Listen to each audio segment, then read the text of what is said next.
Una, empleyado. Kapag empleyado ka, 8 oras kang magtatrabaho, magbabayad ka ng tax, at may kaltas ang sahod mo. Minsan, mas nakakapagod pang bumiyahe papasok at pauwi kesa trabaho. No work, no pay. Pangalawa, tupad. Kapag ka-close mo ang tagalista, makakasama ka na sa tupad. Ito yung nagwawalis lang ng saglit na oras, magpipicture pagkatapos at tiyadan. May sahod ka na, wala pang kaltas. Minsan makikita mo pang kasama yung tropa mong hindi naman nang wawalis sa bahay nila. Pangatlo, akap. Kailangan mo din ng ka-close para malista ka.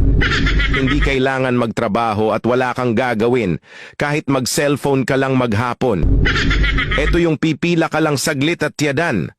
May pera ka na at wala pang kaltas. Ganito na ang sistema ngayon.